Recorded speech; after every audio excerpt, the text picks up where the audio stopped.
She parked in his driveway. He asked nicely. She laughed and did it again. He asked politely. She threatened to fine him. He called a tow truck. She called the police. He called the HOA. She lost everything. This is the story of the neighbor from hell who picked the wrong person to mess with. Today I want to tell you a story that's going to make your blood boil at first, but trust me, stick with me because the ending is absolutely worth it. This is about a man named Marcus Williams, and how one person's courage to stand up to a bully changed everything for an entire neighborhood. Marcus was the kind of guy you'd want living next door.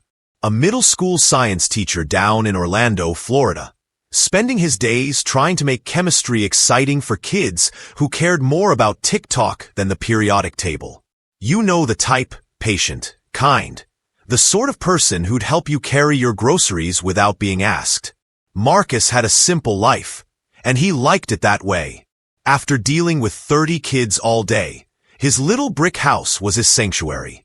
Nothing fancy, just a modest place with a neat lawn and a driveway that was exactly big enough for his car, and maybe a visitor or two. It wasn't much, but it was his slice of peace in this crazy world. Then Victoria Sterling moved in next door. Now, Victoria wasn't just any neighbor. Oh no! She was the type of person who introduced herself by mentioning she was on the HOA board within the first 5 minutes. You know that neighbor, the one with the perfectly manicured nails, the designer everything, and the attitude that screamed, "I'm better than you and I know it." Victoria drove a silver Lexus SUV that probably cost more than Marcus made in a year. And from day one, she acted like the entire neighborhood belonged to her. It started small. Marcus came home from work one Tuesday, tired from a long day of trying to teach photosynthesis to kids who wouldn't stop passing notes. And there it was, Victoria's shiny Lexus sitting right in his driveway like it belonged there. Marcus sat in his car for a moment, staring at it. Maybe it was a mistake, he thought.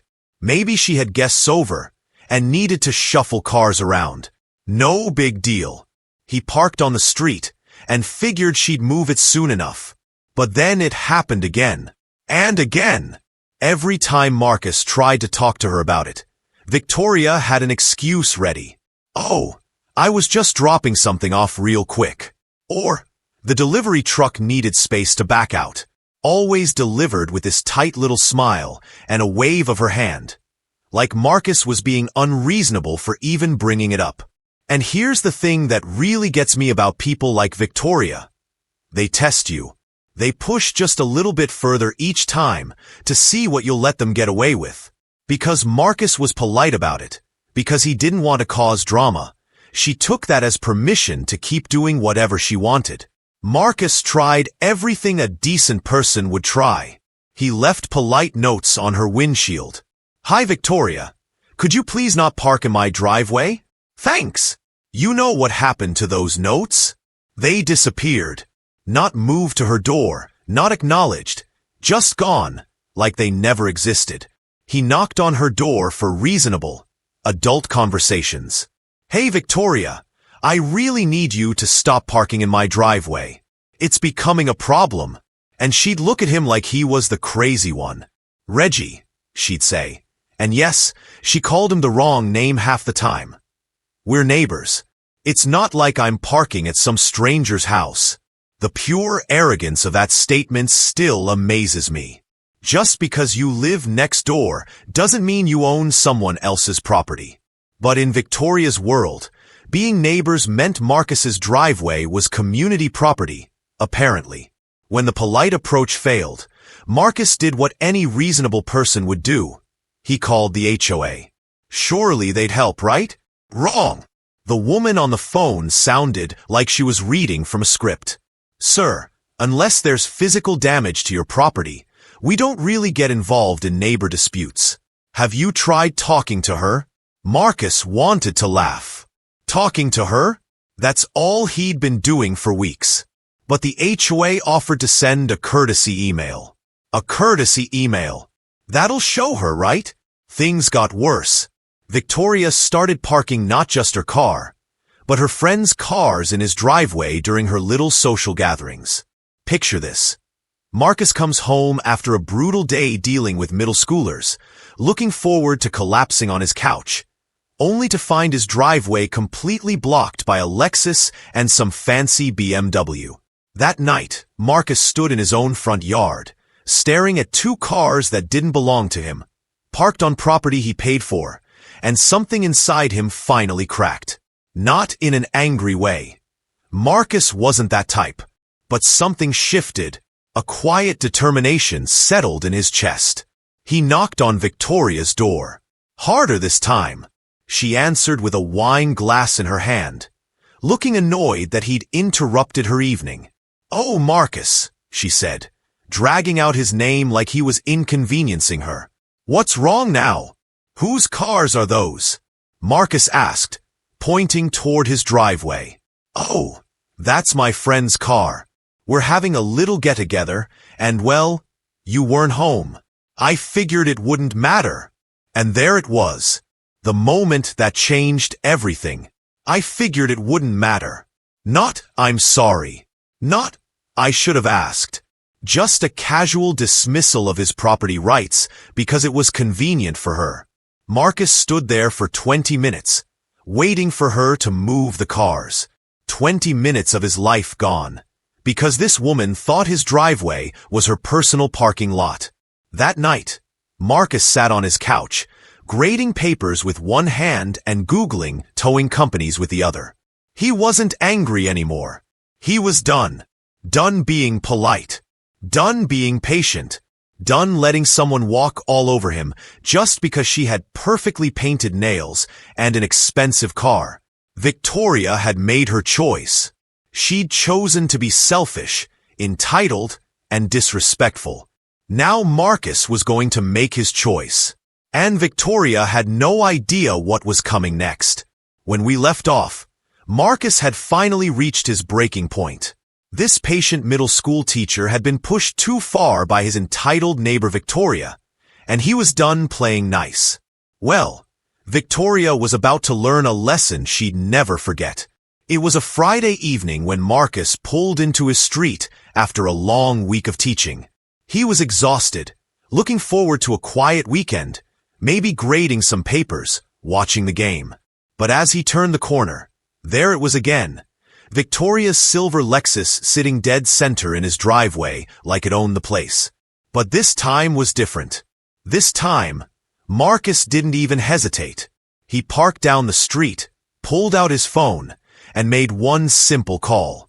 "Yeah, hi, this is Marcus Williams. I need a car towed from my driveway. 20 minutes. That's all it took. The tow truck rolled up like something out of a movie, efficient, no nonsense, ready to work. The driver took one look at the situation, saw Marcus's property deed, and nodded. "Let's hook her up."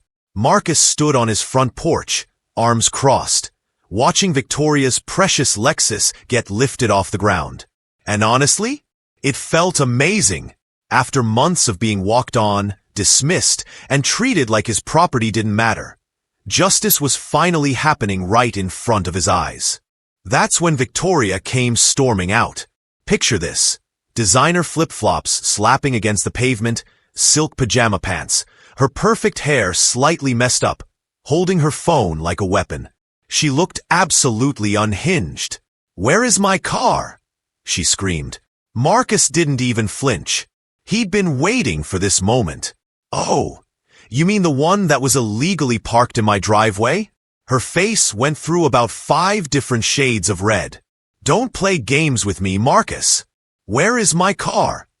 And Marcus, this mild-mannered science teacher, delivered the line that still gives me chills. "Towed. You wouldn't stop parking in my driveway, so I had it removed." Simple as that. The pure shock on Victoria's face was priceless. For months, she'd been the queen of the neighborhood, pushing people around, using her HOA position to bully anyone who dared question her. And suddenly, this quiet teacher had just checkmated her with one phone call. She tried every thread in the book. "I'm on the HOA board. I have connections. You're going to pay for this. But Marcus just smiled, told her where to find her car, and went inside. Victoria stood outside his house for 10 minutes, screaming into the void. She even called the police, but when the officers showed up, they took one look at Marcus's property deed and basically told her it was her own fault. Now, if this were a normal person, that would have been the end of it. Lesson learned, right? But Victoria wasn't normal. She was entitled to her core. And instead of accepting defeat, she decided to declare war. What happened next was both pathetic and infuriating. Victoria launched a full-scale harassment campaign against Marcus. Suddenly, his front porch plants, the same ones that had been there for 2 years, were in violation of community aesthetics. His garbage cans were left out too long. His mailbox paint was fading. Letter after letter showed up in Marcus's mailbox, each one more ridiculous than the last. And the worst part? She started calling security on him for suspicious activity. Marcus would be watering his lawn, something he'd done every week for years, and a security car would roll up, lights flashing, because Victoria had reported suspicious behavior. But here's where the story gets really good. Victoria's desperation started to show, and other neighbors began to notice. This woman who'd been terrorizing the community for years was finally showing her true colors in broad daylight. Marcus's phone started lighting up with messages from neighbors he'd barely spoken to before. Hey man, we all know she's crazy. She tried to fine me $200 last year for having a wind chime. If she parks in your driveway again, I'll split the tow fee with you. People were coming out of the woodwork with their own Victoria horror stories. For years, she'd been using her HOA position to bully, fine, and harass anyone who didn't bow down to her. But now that someone had finally stood up to her, everyone else found their courage too. The second tow happened on a Saturday. Marcus was coming home from the gym when he saw it. Not just Victoria's Lexus, but parked at an angle like she didn't even care anymore. His entire family was coming over for a cookout, and she'd blocked his garage completely. This time, Marcus didn't even get upset. He just smiled, called the tow truck, and set up a folding chair on his porch to watch the show. When that tow truck arrived and started hooking up her car again, Victoria came flying out like a woman possessed. But something had changed in her face. The arrogance was still there, but underneath it, you could see something else, fear. She was starting to realize she wasn't untouchable. I have guests over. There was no street parking, she screamed. Marcus just leaned back in his chair and said the words that still make me smile. Not my problem. She threatened him again, talking about her connections and how she could make things difficult for him. But as she was talking, her car was already halfway down the street on the back of that tow truck. Her threats were just empty noise now. That's when Victoria made her biggest mistake. She decided to go public. She sent out a community-wide email about recent neighborly disputes and actually printed flyers, laminated flyers, and put them on every mailbox. The flyers asked if towing neighbors was really the kind of community they wanted to live in. It backfired spectacularly. Instead of turning people against Marcus, it reminded everyone of all the times Victoria had made their lives miserable. The community turned on her like a pack of wolves. The HOA board meeting was the beginning of the end. Victoria walked in expecting to publicly shame Marcus, but instead found herself facing a room full of complaints against her. Harassment reports from multiple neighbors, misuse of HOA resources, false security calls. The evidence was overwhelming. As the board read through the complaints, Victoria's face went pale. For the first time in years, she wasn't in control. She wasn't the one making the rules. She was the one in trouble.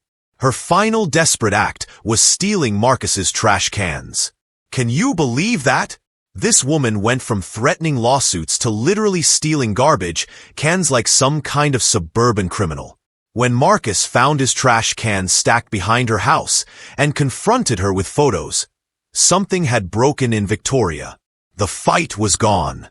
She just stood there, defeated, as Marcus calmly explained that she'd lost everything: her HOA position, her influence, her power over the neighborhood. Within a week, Victoria Sterling was removed from the HOA board.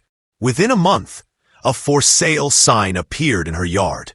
She couldn't handle living in a community where people saw her for what she really was. The day the moving trucks came, Marcus stood on his porch and took a deep breath. The fight was over. His driveway was his again.